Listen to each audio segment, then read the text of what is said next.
Le déclin de l'Espagne. À la fin de la guerre, en 1713, au traité d'Utrecht, l'Espagne a perdu tous ses territoires européens à l'extérieur de la péninsule espagnole.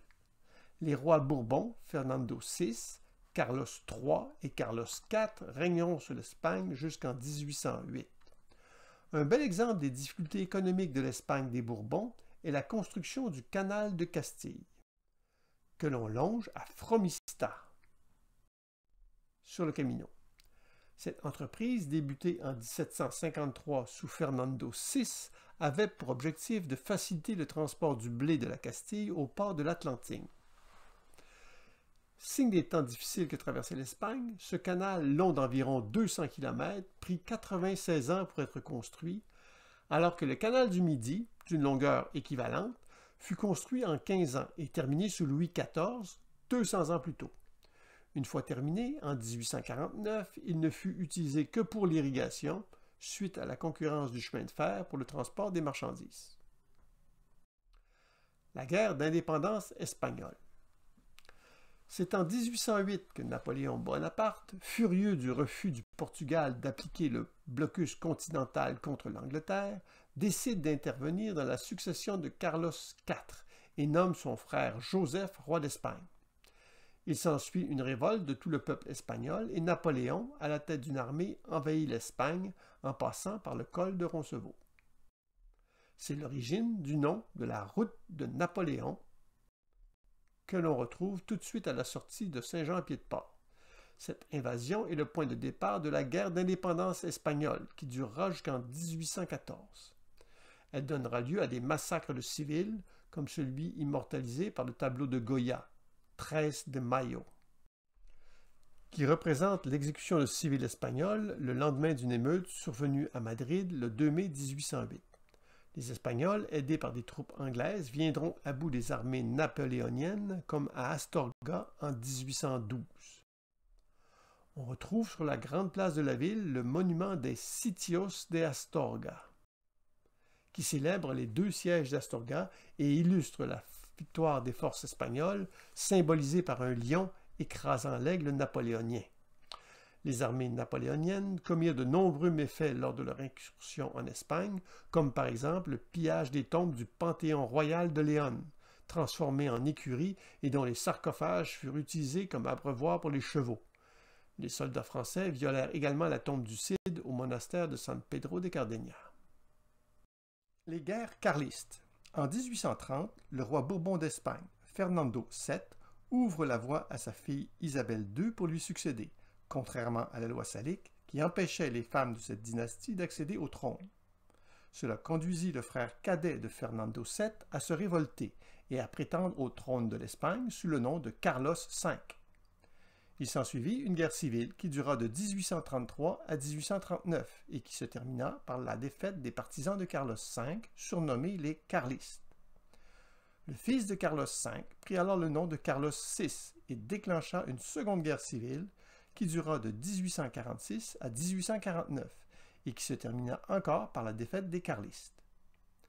Cela n'empêcha pas le neveu de Carlos VI, qui prit le nom de Carlos VII, d'essayer à son tour de prendre le pouvoir sans succès dans une guerre qui dura de 1872 à 1876.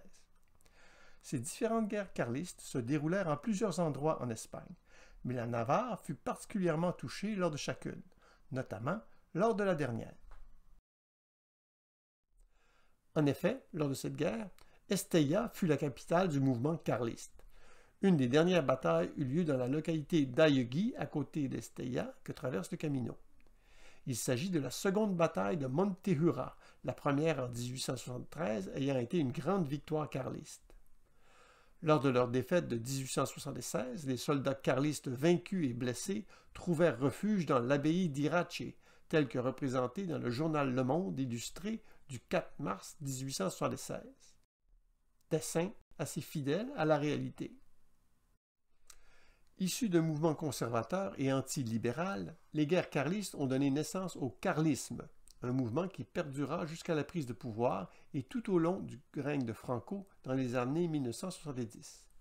On trouve un Museo del Carlismo, musée du carlisme, à Estella. La désamortisation. Au XIXe siècle, les finances de l'Espagne sont en déroute. Une grande partie des terres était la propriété de l'Église catholique ou des ordres religieux, et une forte proportion d'entre elles étaient en friche ou peu exploitées. Dans un effort de renflouement des caisses de l'État et dans l'espoir de redonner aux paysans des terres à travailler, de nombreuses propriétés religieuses, essentiellement non exploitées, furent expropriées et vendues, malheureusement surtout à de grands propriétaires terriens.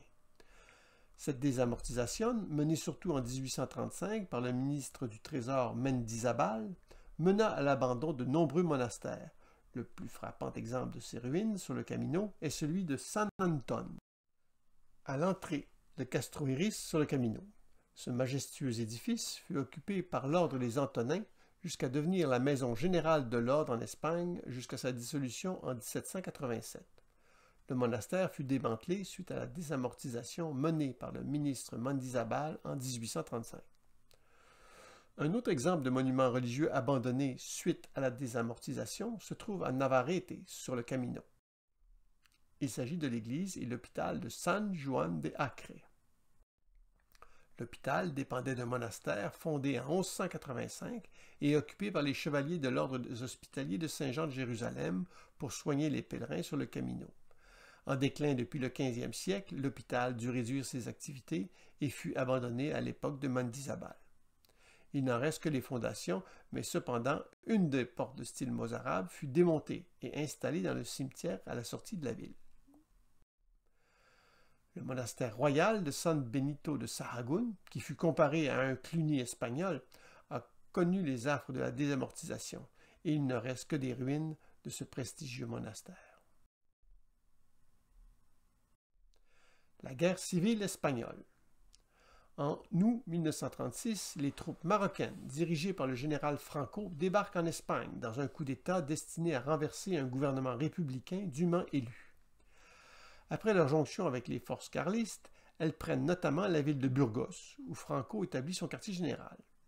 L'Église appelle à la victoire de Franco, et le 30 août 1936, à Santiago, on transporte en procession dans la ville les restes de Saint Jacques pour demander l'aide de l'apôtre. Ce ne fut que la deuxième fois que les reliques du saint furent exposées à l'extérieur de la cathédrale, la première fois étant lors de la redécouverte par hasard des reliques en 1878 que l'évêque de Santiago, Juan de San Clemente, avait caché en 1602. En Espagne, il n'existe que peu de monuments à la guerre civile espagnole, tant cette guerre, qui a fait plus de 400 000 morts, a déchiré et déchire encore le peuple espagnol 40 ans après la mort de Franco. Il y en a un sur le Camino, dans la forteresse de Pampelune.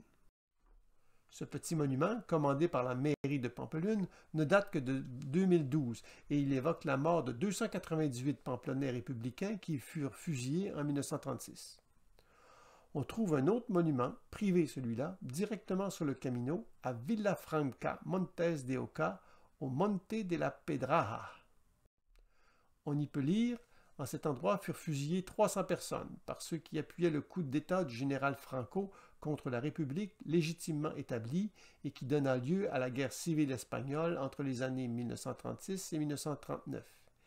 Ils furent assassinés dans les premiers mois de la guerre civile pour leurs idéaux politiques et pour défendre la liberté. Cet humble monument, réalisé par leur famille, servira à ce que nous n'oublierons jamais leur mémoire. À Léon, le magnifique couvent de l'hôpital San Marcos, maintenant un hôtel de luxe, a servi de prison aux phalangistes de Franco pour les républicains. Près de 5000 hommes et 3000 femmes y auraient été enfermés simultanément dans des conditions d'hygiène déplorables. Sur toute la durée de la guerre, jusqu'à 20 000 prisonniers y auraient été enfermés. Des 3000 morts recensés lors de la guerre civile dans la province de Léon, une grande proportion serait survenue à San Marcos. Le très ancien monastère de San Pedro de Cardeña, près de Burgos, a aussi été utilisé comme prison lors de la guerre civile espagnole.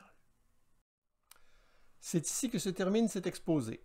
J'espère qu'il aura donné le goût de l'histoire à ceux qui ont déjà usé leur semelle sur ce merveilleux chemin. Et pour ceux qui n'y sont pas encore allés, j'espère qu'il vous incitera à partir et à explorer ces lieux magiques, autant dans l'espace que dans le temps.